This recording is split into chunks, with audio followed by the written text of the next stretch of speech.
Welcome to the Design Thinker podcast, where we explore the theory and practice of design.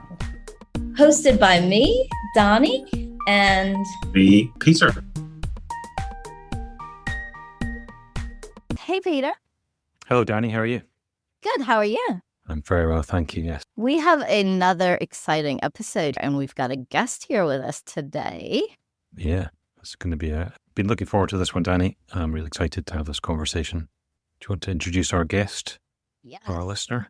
I'm going to have her say hello soon, but Suzie and I have done some work together, and today's episode is going to be a little bit different because we're going to be talking about, we talk on this show a lot about design thinking as a concept, but today we're going to be talking about design thinking in action and share some of the ways that Suzie and I have put some of the things we talk on this show into practice. Cool. So this is the point I say hi. Kia ora, everyone. Kia ora. Suzie, do you want to just say 2 sentences about what your role is? Sure. I'm currently the People and Culture Director across our operations part of the business at Fonterra. Fonterra being a cooperative, so owned by farmers in New Zealand, just under 10,000 farmers who create and farm milk.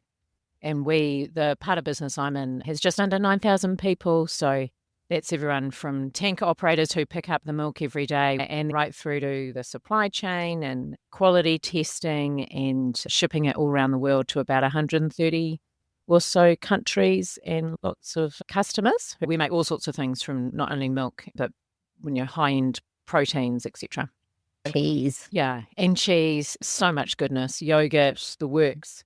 So it's a really dynamic role with 9,000 people just under, and Fonterra in total has about 18,000. Our people play a core part in making the product and getting it there, getting it out to our customers. Amazing. And as you were describing the role in the organisation, especially, Suzie, a thought occurred to me that for our international listeners, often the default mental model or picture that people have in their minds of New Zealand is mountains and sheep. And I think the sheep and the wool is definitely maybe a little bit outdated these days. And in reality, cows and dairy in particular play a significant part in New Zealand's economy. That's true to say, isn't it? Yeah, amazing. Our primary industries, I'd add in fruit, kiwi fruit, wine, all of our primary industries. I think there's a lot to be proud of in New Zealand in terms of 5 million people is our population. And I was actually at a US conference a few months ago for the first time and introducing yourself from New Zealand. And they're like, don't you have as more sheep than people? And I was like, yes. Yes, that is still true. Yeah, still but true. I think in terms of the world stage, the Olympics, everything, for such a small population, whilst we like to be humble, there is a lot to be proud of as a New Zealander.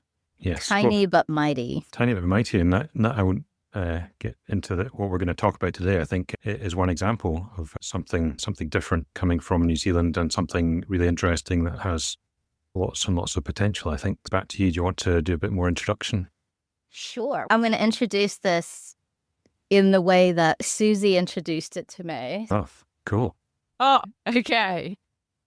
My first conversation with Suzie, we got on a Teams call and she goes, right, imagine this. Imagine a SWAT team in a helicopter. Can't believe it was the first thing I said. It's embarrassing looking back on it. I did wonder, wait a minute, I thought this is Fonterra. But I think it was a great introduction. And had I known the knowledge of what we ended up doing with this, it is the perfect introduction to the work, right? At the time, it probably didn't make sense because we were embarking on something that we had a vision or you had a vision that you wrangled me into. And I bought into the vision. But I didn't really, until I understood and saw it happening, the vision, like the picture that you were painting didn't click.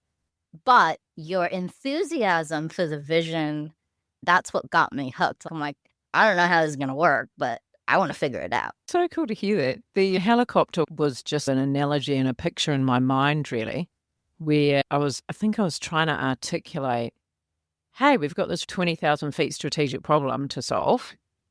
And the visual of the SWAT teams, so SWAT, in case my accent's not so easy, in terms of special weapons and tactics from the military inspiration where you typically see that helicopter and then they dive into a problem with different skill sets, get some stuff done, and then zoom out and go to the next one. So that was the analogy that was in my head at the time and somehow stuck. Just to give our audience a bit of context, do you want to just share at a high level what the problem was that needed solving? Yeah, sure. So I had been in this role about maybe 3 or 4 months. It was about the week before Christmas, and the chief operating officer of the Times, my boss, said to me, "Are we going to have enough people to pick up and process the milk next season?" Because he had been hearing from other industries that we're just coming back off of COVID. That had been a challenging time from a people resourcing perspective anyway, at the cusp of some economic challenges, aging workforce, you name it, that other people were looking at sourcing internationally to make sure they had enough people.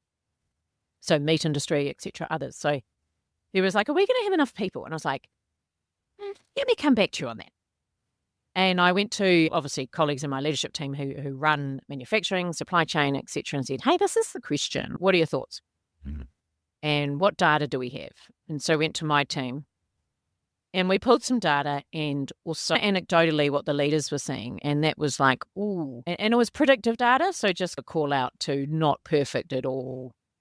Whilst we're a reasonable size, the data in our systems are not necessarily that easy to navigate. So it was, call it 80% data. But it was saying we might have a good sort of 20 to 30% shortage in 5 of our most critical roles when you think of picking up and processing the milk. So just to give a live example, tanker operators, we have 1,400 tanker operators because they're running shift work, picking up the milk and taking it to our factories. We thought we might have somewhere around 200, 210 shortage and across New Zealand. So not just in one location, right, up and down the country. And to be a tanker operator, it's a really tricky job. You've got to have a level 5 license. So you can't just train those people in 3 months. It takes a couple of years. And in New Zealand, you have really tricky rural roads. So that's just one of the 5 critical roles. We thought, where would we find them from in that time frame? So just taking it back to the problem to solve was, are we going to have enough people? And our season here is around August that it starts. We only had 3 or 4 month window.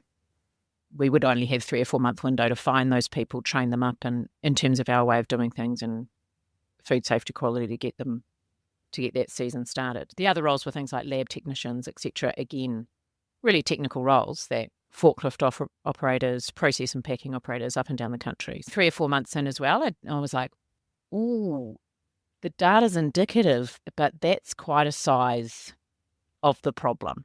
And then we also knew at the time it was still in commercially sensitive stage where we'd had a really good recruitment partnership for about 20 years or so. And we were going to close out of that partnership and bring recruitment and talent acquisition in-house. So that was still at a confidential stage. So I could see there was a little bit of risk on the horizon that, are we going to be able to recruit these people, find them, recruit them, to have enough people next season? So yeah, that was the problem that gave me quite a bit of nervousness, could you say? And yeah, the other part to that was probably, we thought about it in three kind of buckets. So we knew our recruitment process was we weren't necessarily making it easy for people to get in the door. It was quite an arduous process, lots of steps along the way. So not the easiest. The second part was we hadn't, even though we were a reasonable size in New Zealand, we hadn't really marketed the awesome, I'm probably a bit biased, the awesome career opportunities you can have in our cooperative. So we hadn't really talked about that. And so we didn't do much marketing. And then thirdly, did we need to source internationally like others were? And that has a few hooks in it, obviously. But and we are a farming cooperative here for New Zealand. There was also an element of, if we could sort out our recruitment process a bit more and make that easier, if we could market what we do and reach different people about the great job opportunities we have, do we need to go there? Yeah, but quite a bit of nervousness about, how are we going to solve for this? So it's probably why I was connected to you, Dani, and then was so grateful. After a couple of calls, we had to assemble this team pretty quickly, right? So it was great for you came on board. I do want to point out a couple of things, because one of the things that we talk about in design thinking is it's very important to have data and make data-informed decisions, but it's also important to not wait till we know everything to move forward. And I think that we had to look at the data and go, we know 80% that this is an issue based on this data that we had. So we could have said, actually, we want to have 100% certainty, in which case we'd probably be still working on this problem, right?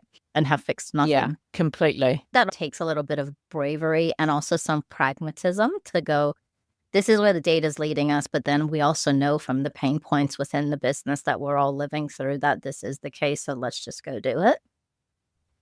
Yeah, 100%. One of my favorites is that progress, not perfection. Probably my team are like, oh no, but progress. We're all about progress, not perfection. And we had it was a real problem to solve. We didn't, with human or people data, you can only get that far as well, I believe. So you have to go, these are the indicators. Yeah. And it's not an option to not have people pick up our farmers' milk. That not enough people to do that is not an option. The other reason that this problem was a really good one to solve is that it had that sense of urgency, right? Because so these conversations are happening in January, February, and then peak milk season. These are all things I learned, by the way. I, being a city girl, did not know that there was a milk season. I just assumed cows just produced milk. I remember that moment, and I was like, oh, wow, let me introduce you to the world of dairy. So we had 6 months to really get this, and actually less than that, right? Because you had to start your recruitment ahead of time. So there was this sense of urgency around, we've got to move quickly and we need to do things differently. We can't do things the way we've done it.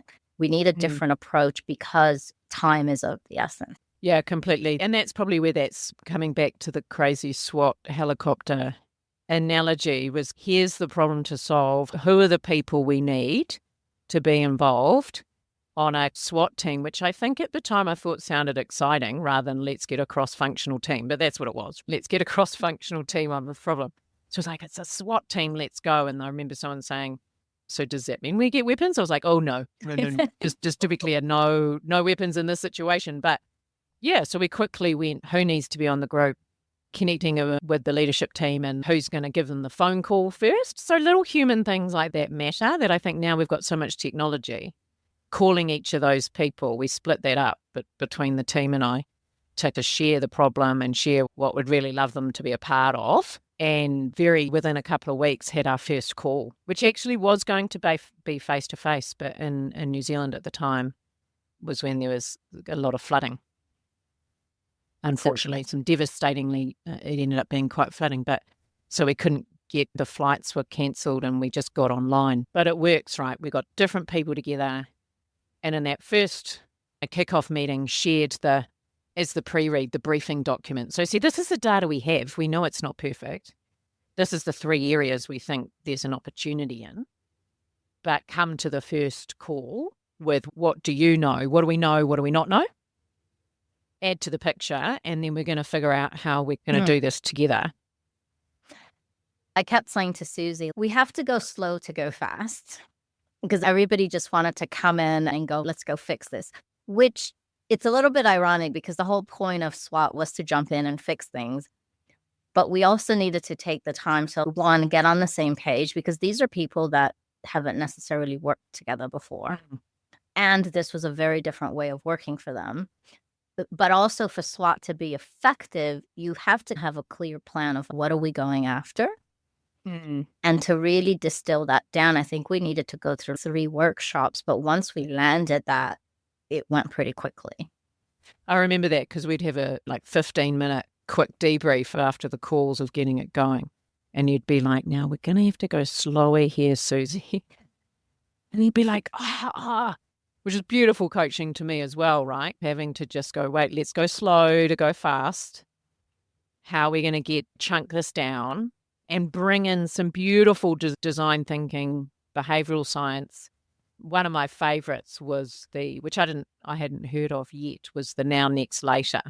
So when you brought that to us, Dani, okay, what do we do now? What do we do next? What do we do later? And I use that all the time now, just to help chunk it down. Yeah, because I think sometimes when we go into plan, one, at that stage, there were so many things that could have been done that it was just overwhelming, right? Because we put everything on Miro and it was like, are we ever going to get this done? So then we literally went through this exercise. Okay, what are the things that we need to do right now? And some of those things were like, there was things that the team knew just needed to get done. They knew how to get it done, but they just hadn't had the capacity to get it done. So this was the opportunity to just go do those things, right? And I also like the now, next, later model because we tend to get hung up on time frames like 2 weeks, dates, all those kinds of things. And the now, next, later is like, it is conceptual, but it just lets you get on with things and not get caught up in the time frames. Yeah, the other bit I remember from that time was because it had all happened so quickly, kickstarted the team. Urgency is sometimes really your friend, right? It really drove some momentum. Yet we were building the approach as we went. Took some things from agile methodologies, but the quick stand-up meetings, some techniques from there, then some of the techniques from design thinking, and some of that was because of the time pressure. Other companies were looking at doing like full agile, if you like, which made sense for their context. But I think sometimes that's, from what I've noticed, is being used as a one-size-fits-all. And my personal view is I don't think that always works, right? There's areas you need to absolutely be agile in areas where that just doesn't match the work or the nature of the work. Whereas what was cool about this is we had the freedom to pick the tools for the job to be done, but also the bit that I hadn't really appreciated, probably because I was new into this business unit area, was that people really hadn't operated in that way or necessarily felt empowered. I know that's a bit of an overused word, but I think that probably best describes what was going on. As I was like, might have tried that in the past, but came up a few times. I'm like, why not give it another go now? Tell me what would stop us, or what could be possible, or yeah, we could get approval for that, or have we always done that testing in the recruitment process for that kind of job? And I would ask lots of dumb questions, really, to unlock that in the team and say, I'm sorry, please bear with me if there's an obvious answer here, but am I missing something? And then that would really open up others to really bring their expertise to the room. And that was a good example of, in design, we also talk about thinking like a novice. And I know in your case, you are actually a novice in that space. Yeah. But it worked for the benefit, right? Because then you weren't afraid to ask those questions and question, why do we do it this way? Does it have to be done and as the way? kind of leader on those calls and thoughts. But I also said, look, I'm going to lean in and lean out here. I guess that's just partly who I am in terms of my style anyway. But also wanted to make sure they knew that they had all the expertise. What we needed to do was bring it together like we hadn't before. And that balance of supporting them, and them knowing that the support's there, and if we need to move this and move that, absolutely, but equally I'll lean in and out, and I'd catch myself, I'm leaning in too hard on something, or, I need to lean out again, and then catch up with a couple of the team on different things, and they would give me that stare of, no, I think you've leaned out too far now, Suzie, can you come to the next call? Sure, absolutely. Or I'd just come into the last 10 minutes. Which I know are subtle things, but they're human behaviour things that show trust and support. But often I see leaders might lean out too far in the spirit of empowering the team and giving them the autonomy, which is a great thing, right? Everybody wants that. But at times you lean out too far. So it was a real challenge for me as well. And it's not the only thing we obviously had going on. This was one of many. So that kind of dance capacity-wise, to do this different approach and build it as we went. But I think that's probably one of the valuable things of who's on the team. Who do you actually need on the team with the right skills?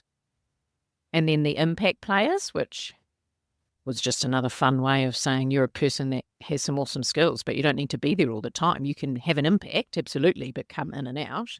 And then Dani, us very early recognising we didn't have the design thinking capability, your skill set. I'm enjoying the team.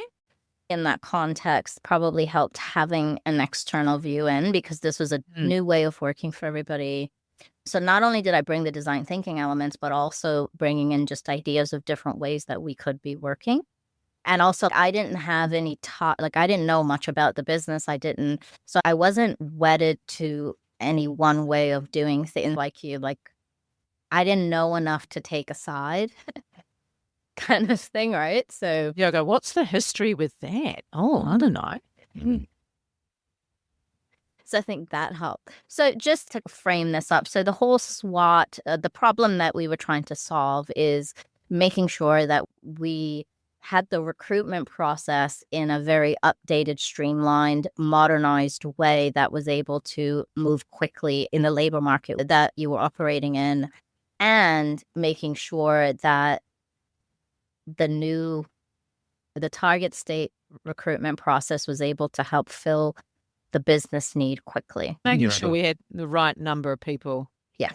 To pick up and process the milk, really. It sounds quite simple when you say it like that, but we were looking at potentially 20% shortages. Yeah. Yeah. And the cows were, I don't know if cows cross their legs, but No, that's not. that's not an option. Cows crossing their legs was not an option. So there's an urgent, immovable deadline. It's a perfect. The milk was coming with Ready ready. or not.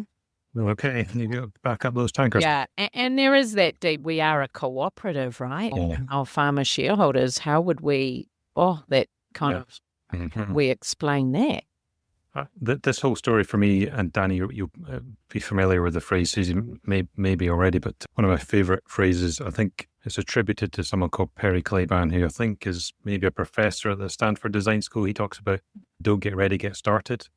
To me, that sounds exactly what you did. Like, you were doing the classic building the airplane while you were flying it, but rather than building the solution, or the airplane as a solution, you're building the way that you're going to operate, and going with just enough information and just enough vision to and I guess maybe reading into it, the risk of doing nothing was so great that any other risk was diminished in contrast to that. Doing nothing wasn't an option. What a great opportunity.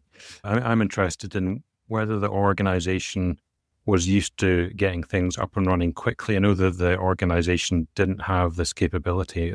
Susie's shaking her head. So it wasn't. So there's so much new stuff in here. So it's such an amazing kind of story of getting something going for.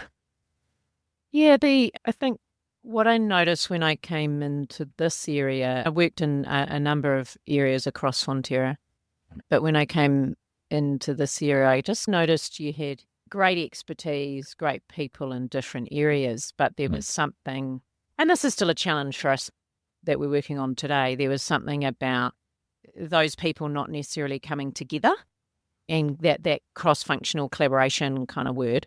So that was like, but have you picked up the phone and talked to someone? Or who do we need as in everybody, just who are the fewest people we need, and with the right experience and just different perspectives. To Dani's point of the questions she asked us along the way, and at one point there we had a rhythm of a debrief call, just her and I, for 15 minutes. So I wasn't necessarily in the SWAT sessions in the middle, but we would have this 15-minute debrief call, and how much you can get through with great questions was like, okay.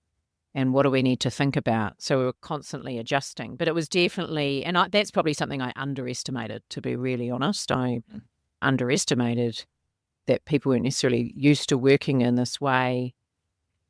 And I think there's a mindset bit in that too about what's possible.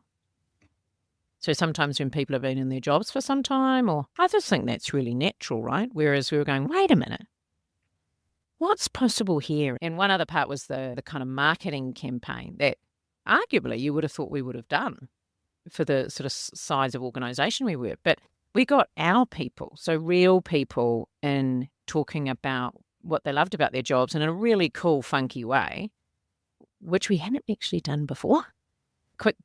And it was so proud of those people, how they showed up.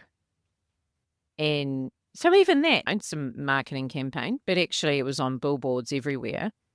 And we didn't have a lot of money, right? We're a farming cooperative, so we're really conscious about every dollar you spend. So what I love about this too is we were really deliberate about Dani's role in that piece of the puzzle, as well as, okay, we could spend this amount of money on some great marketing, but we'll use our own people because it's better anyway. Really showcasing what these jobs are about. We'll pull in different people who maybe their day job was a little bit connected to the problem, but just by the kind of, hey, this is what we're really about and what we need, the purpose really. It's meaningful work. That was pretty cool. It was pretty, don't get me wrong, it was bumpy along the way because, as you say, we were building it as we went and pulling on what tools do you need for the job. But what I love is at the end of it, we did this really cool, okay, we call it a high-performing team review, but which is just a bunch of questions really about what went well, what surprised you, what learnings could we take next time. And when we wrapped that, loads of learnings as well, which we've now taken in to the next SWAT team topic, if you like. Problem to solve. And those two, we've advanced the approach again. So we took all the learnings from the first time we did it, and then it's not the approach for everything, right? And I think that's important too. Like, you've got to, back to the helicopter, be strategically, where does this approach, is this approach needed? And it got movement so fast. Like, I'm so proud of that team. Because we obviously, I should have said where the story ends, is we obviously were fine. Yes. Yeah. So we got all of this interest and awareness about the career opportunities as well. So thousands of views. We got enough people to pick up, really good quality people to pick up and process the milk in those 5 critical roles. It was really successful. Awesome. I also want to comment on Peter's question around speed. The organization was not used to moving at the speed that Suzie was pushing this to be moved. Neither were the teams. So there was a lot of questioning around, there's a normal process that you do within your organization to get a project stood up.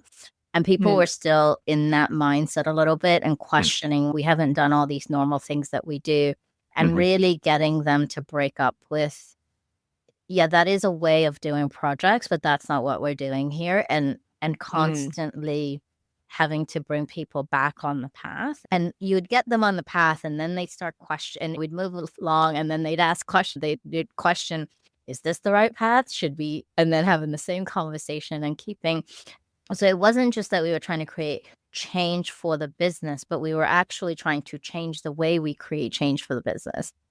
Yeah. It's a great call out. Like, it's not the type of problem where you can actually do a project plan and a Gantt chart and have that all out to months. And I think there's a really good call out. And it became quite embracing for the people. But it was bumpy at the start because it was just not how the organisation was used to working. And why couldn't we do that? Oh, what's possible?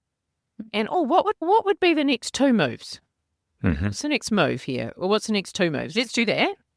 And then so the week they had the usual kind of almost agile 1 or 2 meeting cadence a week, and kind of the stand-up meetings and keeping the pace going there. And then for the 3 streams, they split off into the streams, and then they'll come back together and to keep the connectivity of how do we get movement and action and drive the next action. And, we're going to need approval for changing how we do some of our health checks. Okay, that's great. Who do we need to talk to? Whereas approval sometimes would take weeks. So, it was quite a change for people, but particularly when we did the debrief, it was people were like, this is great. Can really move. That leads me to the question of the people who've been on a SWAT team, and from what I understand, they were part of the team who would be continuing to, in this case, run the recruitment process, their recruitment experiences. Once they'd accomplished their SWAT mission, what sort of things did they go on to do or keep doing? What's their kind of thoughts on kind of going back to, let's say, having been in the special forces, they're going back to the regular army. What's that been like for it? What have they carried forwards? What have you seen from your kind of your point of view? What have you seen people start to use as almost business as usual that you learned maybe for the first time, that everybody learned for the first time in the SWAT experience that's almost rippling out across the whole organisation as this is the way we do this, as a cultural norm, if you like. I think for our customers, if you like, so for our managers in doing all the interviews and getting people on board, they saw results in terms of they gave us feedback about some of the things that weren't working and we acted on it. So for them, that was really valuable. For people involved in the SWAT, a real sense of some of the things that they'd tried to tackle before but hadn't, for whatever reason, whatever context, hadn't been able to get movement on. That was like fantastic. And because it was real results, there was a lot of pride. A couple of them were like, this is a career highlight, which was pretty rewarding to hear in terms of how they'd also personally grown and developed. And the things that some people had worked in their own areas, so they hadn't had the opportunity to come together with other areas across the business to really focus on a problem to solve and get there. Yeah, those would probably be a couple of the key takeouts. And then when we reviewed, probably the other one also, when we did the review at the end, we went back to the now, next, later. Oh, yeah. And we said, okay, we've done a bunch of the now stuff that you could do within that 3, 4, 5 month period, which also was a great way to split up. Actually, there's some bigger stuff we'd like to change, but that's just not, you're not going to do it in that time window. So let's move on the things we can move on rather than getting all overwhelmed. So we went back to the now, next, later, and near that time also the talent acquisition team was then becoming stood up internally. So then there was a natural home, whereas before there wasn't a natural home for a few of these pieces of work, like the marketing campaign, if you like. So then it was like, oh, let's colour code, literally colour code that page to what goes to BAU roles and transitions, and then what still needs to be done in the next and later buckets. So that was actually a really useful way as that part of that, the recruitment and or talent acquisition, as we now call it, was getting stood up. It was quite a good way to carve out who does what next to keep it going. And then secondly, we actually then moved into a much broader piece of work around strategic workforce planning. So this was quite a focused 5 critical roles. How do you have the pipeline of people in those? And then more broadly, we were kicking off for us to deliver what we're here to do as a wide organisation, but particularly within operations of our sort of just under 9,000 people, what's needed from people in terms of what types of jobs, where, with what skill sets, in what culture. So we then went broad, strategic, and then went right, actually, there's a couple of problems to solve in here that the SWAT team approach could work for. So one of them, when we looked at the skills we need, engineering. So we did a matrix of what's critical for us to deliver and what's scarce in the market. And when you plot that out, engineering is quite a broad term as well. So that's what was called Engineering Plus, which wasn't supposed to stick but did. And so then we got an even broader cross-functional group together. So some of our key engineering leaders. Yeah. And working with them to say, again, here's the briefing pack, here's some data. The problem to solve is how we're going to have the different engineering skill sets to make sure we can deliver. And how do we actually be attractive? Because a number of the engineers in universities, if you go and talk to them, they don't really know of us. We're not in their top 5. They don't even know where we feature. We're not really on that list. That was a broader challenge of how do we attract people? How also internally do we make sure we have great career paths? And so again, we kicked off another SWAT team because it was the type of problem that a SWAT approach fits, where it's an adaptive problem. If you do something over here, it could influence something over there. It's more dynamic than, say, a really sequential, maybe complex, but technical problem to solve. This is where you need different thinking, diverse thinking in the room to problem solve it. And again, use the now, next, later, use lots of different tools. So we refined the SWOT approach and then applied it to that one. Yeah. Nice. Got some great results through there. And then we also applied it to one of the other big trends when we looked at the data we have was the ageing workforce. Well, changing demographics, I would say, is the broader topic in the workforce, which is not unique to us. but it was pretty significant when you look at 5 generations in the workforce, but also when you look at a macro sort of data that we have, would have quite a significant percentage heading towards retirement age in these key roles. So how do you get the knowledge transfer? How do you get that transition for people?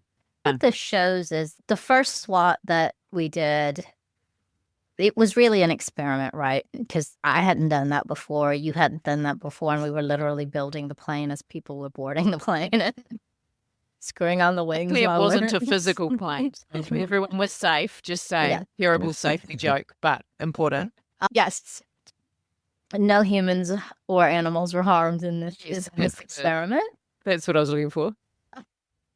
But then when we went to do the second SWAT, we did the first SWAT, we were figuring it out.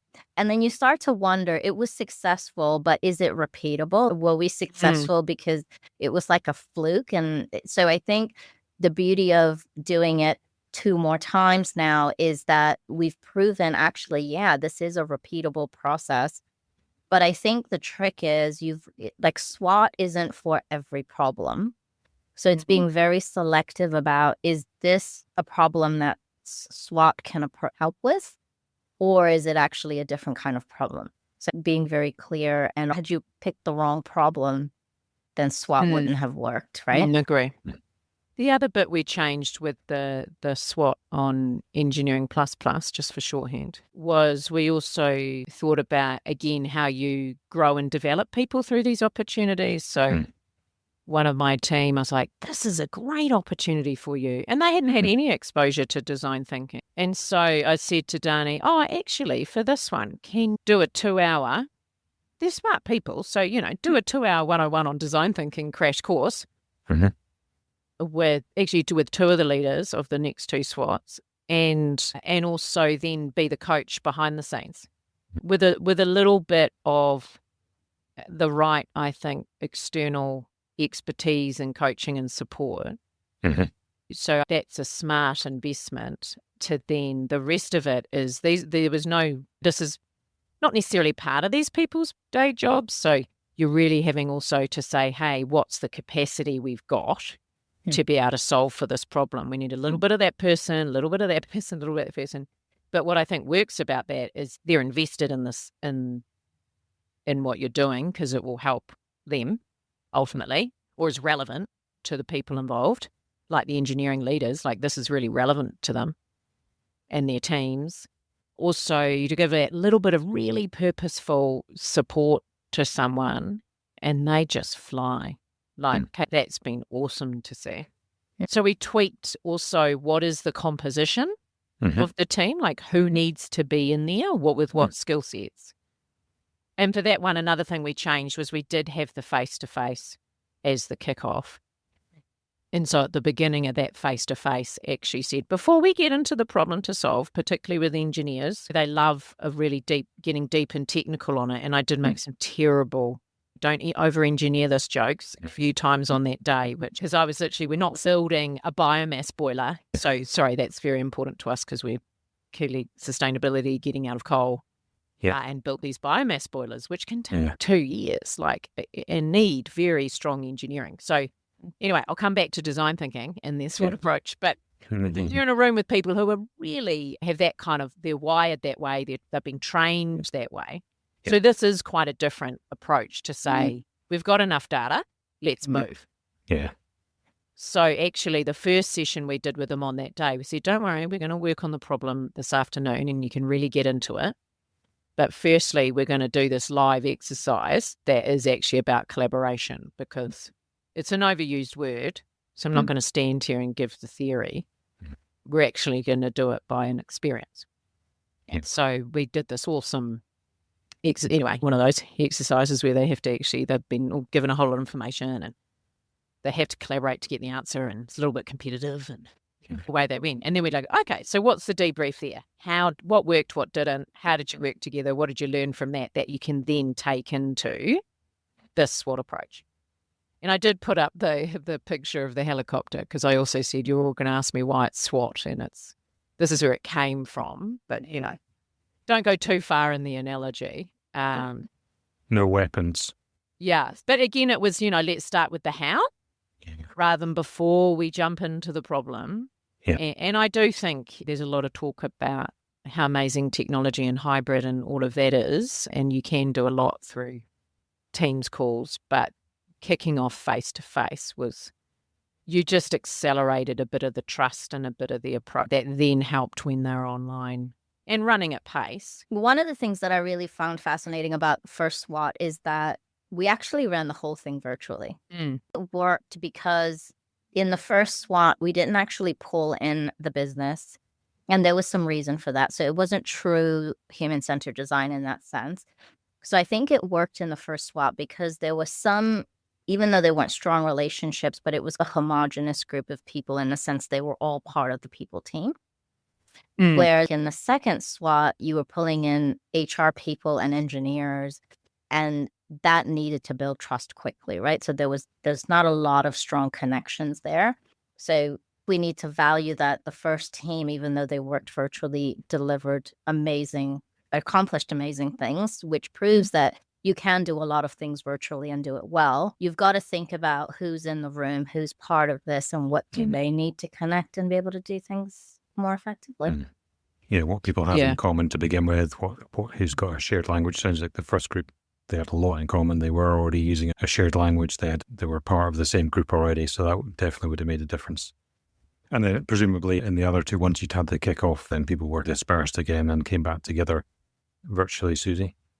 Yeah, so for the next two, we had that day kickoff. We also had lead team sponsors across them. So there was visible leadership support, but equally the approach of, okay, great, problem to solve, go for it, and let us know what you need. And also myself, I was facilitating some of that first day and supporting Kate, who was going to, and Dan, who's going to lead these SWATs and be the partner, when I say lead, I mean you're the business partner or facilitator for the group. And so you play a role there. And then I really leaned out and to make sure those two had support. We had, coaching sessions with Dani behind the scenes. And then also I just had a monthly half an hour check-in on how it's going. What do you need? Are you hitting any roadblocks or momentum? Or also for myself, it freed up to go and work in other places. And also we keep learning through these ones. The learning never stops, I don't think. Yeah. I love that. I love that. Talked earlier about how companies commit all into agile and then it becomes a thing in itself, and we see the same thing happening in design thinking, right? It becomes so much about the process that you lose the plot, and then it just all becomes tick the box activities rather than actually delivering value. Whereas in the SWAT approach, every time you do it, you tweak it. And you tweak it to the problem and you go, what design thing? So when we did the second one, there was a lot more discovery work and actually that empathizing work that needed to happen up front. That was added because it was needed in that one. Whereas in the first one, people had been complaining about the pain points for a while. So starting in discovery would have pissed everybody off. Like, I've told you these things, just go fix it. So I think it's also this idea of when you stand up a SWAT, going right for this problem and for the people that are going to be involved in it, like what are the elements of the things we need? And even in this first SWAT, we started with daily stand-ups. And then the team said, actually, we don't have enough time to progress anything, so this is not helpful. Then we said, okay, then what is helpful? Then we went to 3 days. And then it got to a critical point where, I think we need to come back to 5 days. So there's always this tweaking, and it wasn't the rule is we've got to have stand-ups every day, right? Like we were being very purposeful about what we were doing, what tools we were using, and everything had a purpose. Yeah, that's a great example, because if I think about the third SWAT, which came from the data of our demographics changing and particularly having quite a workforce that's aging, and actually, do we understand those people? We said, actually, no, we need to do design thinking empathy interviews. Yeah, we do need to use that. Let's not assume we know what some of those challenges are about retirement or even having conversations about that time and what people want to do and how they might transition from being full-time work to, and how do you transfer the knowledge and all of the questions that come. So we did do empathy interviews for that. I think it's a kind of a key example to what you were just saying there, Dani, where that was absolutely what was needed to then shape how do you tackle a very people-focused challenge like that and shape it and then go back to those people and test it, which is where we are now on what would work. So very human-centered design thinking in that sense. At the same time, the other ones drew from different methodology. So I think the simple kind of way is, what's the tool for the job to be done? And that's what I love, because sometimes those other approaches, you keep going through this process and almost becomes really process driven. And don't get me wrong, that can be helpful sometimes. But I think with the SWAT approach, you're really grounded and the whole group is, this is the opportunity or the problem to solve. And so what tool do we need? And so there's always an element of checking and adjusting as you go, because you don't always know what you're going to get. Learning. I've got, talking of learning, I've got a question. So you've done 3 so far, Suzie. What have you learned about what size helicopter you need? Like how many people are in a SWAT team? Okay. I almost spoke you literally, which is terrible. I was going to go, I might need to phone a friend on the helicopter question, but I think you do. There's always the behavioural science around group size and what's optimal. So you try and have that kind of not too many, 7 or 8. Yeah. But equally, don't be black and white to that. It's about what skills are needed. And how we've worked it now is you have a core team. Yeah. So a few core players playing a role. And again, it's alongside it's usually relevant to their current role, but they have to find the capacity, which equally humans find the capacity when they're really invested. It's meaningful, it's relevant work. So that's not a hard sell. The tricky part is when, we need an impact player. So you have the core team and then you might have a couple of impact players that come in and out, and people being okay with that. We just had to be really explicit at the beginning. And that at the beginning, you may not know if you're a core player or an impact player, but you gave people the language to go out. Actually, wait a minute, I think I'm an impact player and I don't think I add value until that point. So can you call me then? Pull me in then.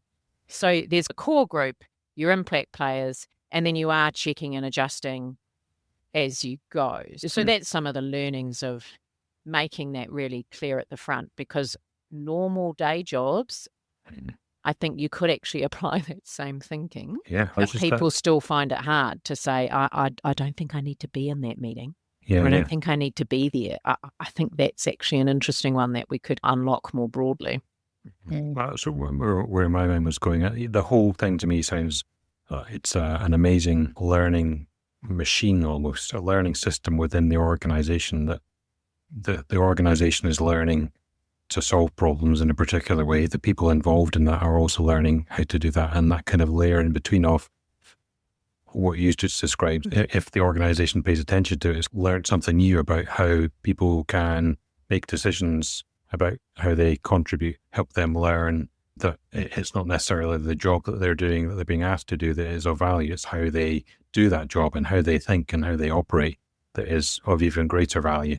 Yeah, to me, it's a really amazing story of, solving problems, obviously, solving urgent problems successfully, and building a learning, it's a cliche about a learning culture, but an actual learning culture that isn't all about or just about learning modules or badges, so much it's more live than that. And it's real. I think that's also the balance of, do you need to teach everyone design thinking or agile or any of those methodologies, or do you just need to help them experience it? Yeah. So we're on that edge of it, like, use these tools, and you don't have to necessarily have been schooled up in them.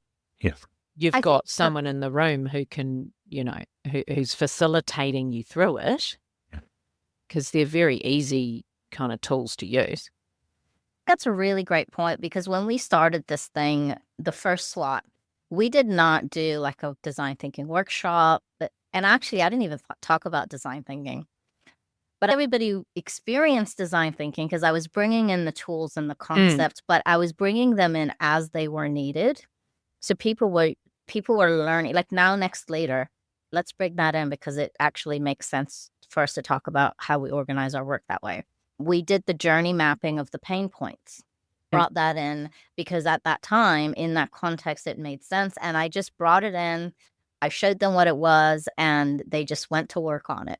And they just started to build it, right? This is our recruitment process end to end. Here's where we're seeing the pain points. Okay. And I don't know if you remember, we created that thing with the numbers and then the posted. Yes, I remember it. I can see it. Yeah. But we were essentially journey mapping, but there was not a big to-do about this is what it is and this is the theory. But it's like when you bring in concepts as they make sense, as people are learning.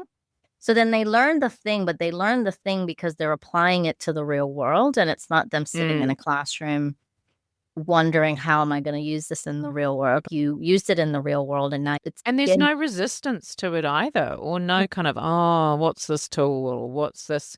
Because you're just straight into using them and it's really relevant.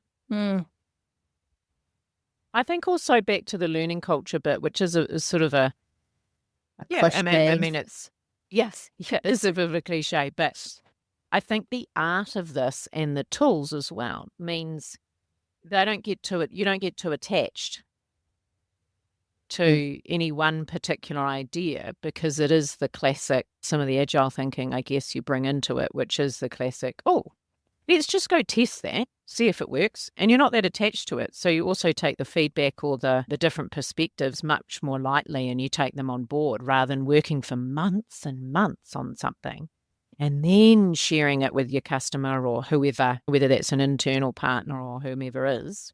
And you might have spent a whole bunch of money on it as well. So I actually quite like it. It's a pretty cheap and cheerful, not that I'd want it branded that way, but cheap and cheerful SWAT team is you're going, who are your current people? There's no extra resource that we've thrown at it other than to get some specific expertise. You're building capability as you go, I think, just by people who have experienced it, even talking about what will the next one be. And so with one of the leaders I was talking about in my team, Kate, who's been facilitating the Engineering Plus SWAT, is actually for this next one that we might not do yet. We're just planning for, actually, she could coach the next person. So she could be across. So she's no longer hands-on in it, but that's also the growth for her is to step away and be guiding it. One of her team can be the coach, again, with a bit of Dani support. And so you're really growing people and they're learning in the flow of work in these experiences. Yeah. The other part I think is helpful is often people find it hard to stop work. And sometimes saying, oh, what are you going to stop doing is a question we put to teams. And that's actually really hard because they're either deeply attached to the work or they can't imagine how might I do it differently. Sometimes it's not something you can solve as one team individually or in one function. Whereas what the SWAT team is a much more kind of positively framed, let's this problem, this opportunity, let's solve for that together, brings them together for a short period of time. So there you get commitment for that and energy around it. And then like with the Engineering Plus one, we've paused it because they got to a certain point and it made sense in that time of year to deliberate. It makes it easy to go, cool, we've done the now things, pause, and then we're going to pick it up in a couple of months' time and look at from the now next later, look at the next later. So it actually makes that conversation much easier to go, no, it doesn't make sense to do the next bit yet. We're going to do the next bit in a few months' time and pick it up, which also workload-wise helps as opposed to projects that go on and you lose a bit of energy, to be fair. That's also one of the reasons that SWAT is different and it is more effective is that because initially we bucketed the work to be done in about 8-week increments, right? So it was an 8-week commitment, which sounds a lot doable. Then here's an 18-month project. Can you figure out how you're going to make capacity for 18 months versus 8 weeks, figure out how you can create capacity for 8 weeks. Yeah. And there is a little bit in there of we don't know. So right from the front, remember, we said we don't know what capacity this. So we really respect that. Yeah. Of course, you're going to say, how many hours, what do I need to do here? So let's keep the conversation live, because it's quite hard at the beginning to really know how many hours is it over that period. So that's the tricky part. It's still hard to forecast how much work a thing's going to go because it's changing and adapt. The best thing you can do is clarify that up front. Yeah. And then also, I think what's helped the second and third SWATs is that we've deliberately talked about you have a core team. We have a one-pager now that says this is what we mean by a SWAT. So it speeds up the way of working and the expectations. But we also explicitly do this is core and this is impact, and we might not know yet. But in the first few weeks, we figure that out. So dive into the problem to solve, dive into how we might chunk it down, dive into where do you think you could add value and where your skills and experiences and ways of thinking can add value. And so it's really quite empowering for people because there's an element of we're saying, choose where you add value. And if you don't think you add value until that point, then great, you say, I'm an impact player, I'll come in when you're there. Awesome. Well, I'm very excited about this topic. It's a very exciting topic. We don't have infinite time to talk about it, otherwise they'd be asking a lot more questions, Suzie. But a sign of this kind of starting to spread through an organisation is if, I think of it as people are coming knocking on your door, or maybe there's like a phone line installed in your desk that's like a SWAT hotline. Hey, Suzie, I need a SWAT over here. Imagine that.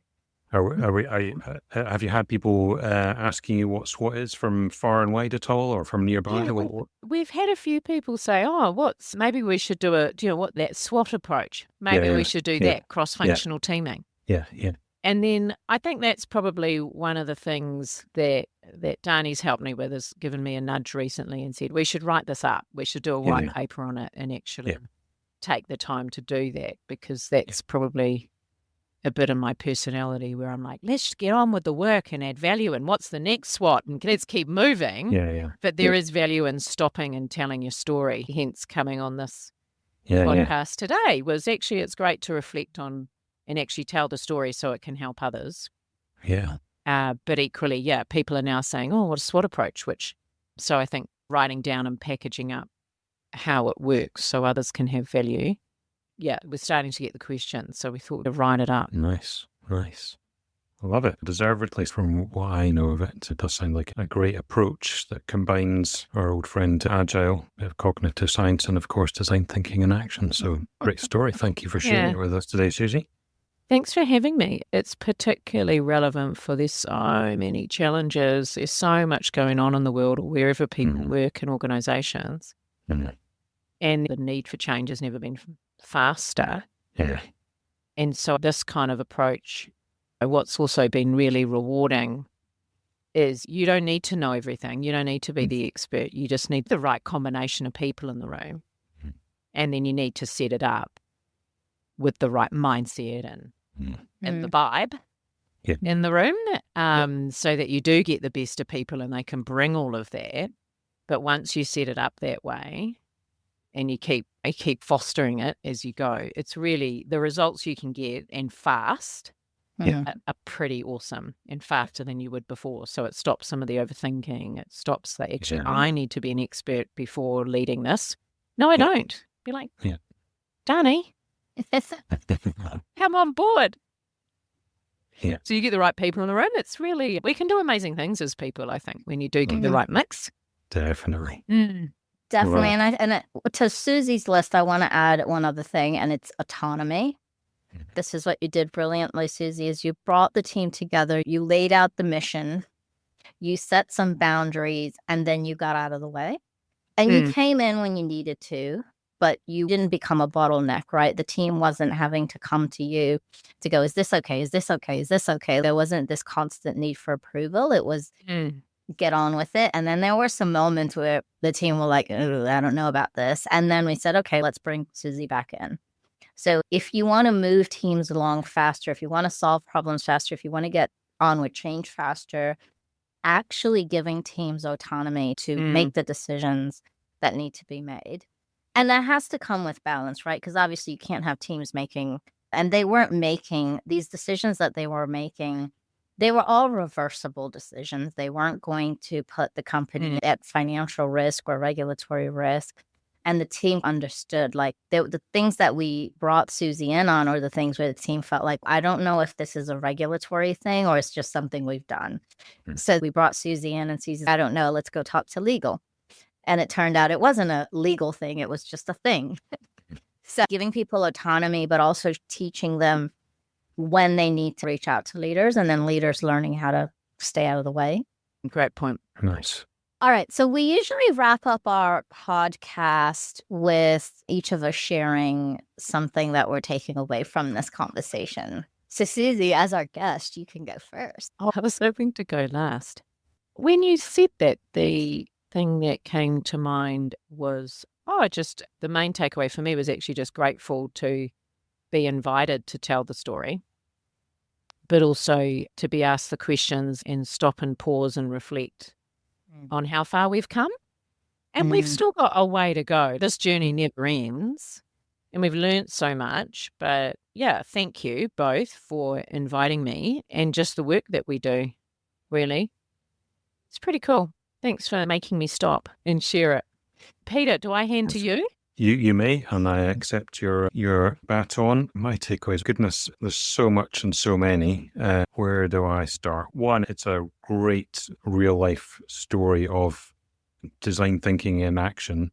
I love one of the points you just made about it's fast, and it's faster than taking another approach, or the business as usual approach, because often as design thinkers or designers in an organization, the easy kind of no thanks message we get from our colleagues is this: we don't have time for that. Whereas we know that actually taking a design approach and incorporating it with others can actually make things happen a lot faster, because we're iterating towards better solutions by understanding the problem better in the first place. And then maybe my takeaway in association with that is just a really nice positive story of how design thinking and agile, when combined together, and taken from a mindset and capability perspective, and building up from those foundations rather than alternatives that I've experienced where the tools are imposed and processes are rigorously adhered to. I think that's a great story of those two things working together when approached in the right way. Thank you for that, Suzie and Dani. Yeah, Dani, over to you. All right. I feel like I need to come up with something really cool because I've had the longest time to think. For me, two things. One, obviously, it's been really awesome kind of reflecting on it. And like you, Suzie, I know I pushed you to pause, but I'm also one that just keeps on going. And so this has been a really cool thing to just pause and think back to these things. And the thing that I'm really grateful for and taking away is, when you first came to me with this, I didn't know how to make it work. I knew it could work, but I did not know. And I know that people describe me as like an expert, and I'm using air quotes here because I don't like that word, but I get why people say that. Sorry. Feedback received. Shall we describe you? I understand why that is a word. I think my personal beef with that is that I am also always learning. So I feel like I can't call myself an expert, because as I'm saying in this example, I didn't know how to do this. I had to learn it. But so it was this idea of being open to, if you like it and you think something could, fall in love with the idea and making it possible and figuring out the how. You can always figure out the how. So I think the how is not the thing you need to know. It's are you passionate about the outcome? Do you believe in the outcome? And then if you believe in the outcome and you want to be part of making that outcome a reality, that you'll figure out the how. So that's what this conversation and preparing for this conversation. And then also that even after I said to you, I don't know how, but I'll figure, I think I said, I don't know how yet, but I'll go figure it out. And then you just taking the chance and going, okay, we'll bring you on and you can figure it out. Because one of the challenges when you are an independent consultant is you feel, if you don't know the answers, then why am I bringing you on? And the thing is, it's not about knowing the answers, but it's about knowing how you might get to an answer. So I think that's when we had a call, and your expertise were clear from a write-up on LinkedIn and the link that mutual colleague had shared with me. And then we had a virtual call, and I think the approach and mindset even in that call was so open and great questions. And so it was like, absolutely add value and we'll figure it out together. Come on board. And then I think this is a great one of the crazy ones. You know how the crazy ones are the ones that change the world? Because I think in the beginning when we talked about this SWAT idea, we got some looks. I know. I did feel like, no, don't be your full self. People are like, what are you talking about with this? Like a SWAT team helicopter, strategic problem to solve, and then we just got to get the right skills and then zoom in. And then I got these looks and it was like, oh no, just felt a bit self-conscious. But I am grateful that you pushed through and we were the crazy ones. So pretty cool. Very cool. Well, hats off to you both. Fellow crazy ones. This has been amazing. So thank you, Suzie, for joining and making time for us today. And thanks to our listeners for tuning in on this very different episode. Thanks, team. Thank you, Suzie. Thanks, everyone.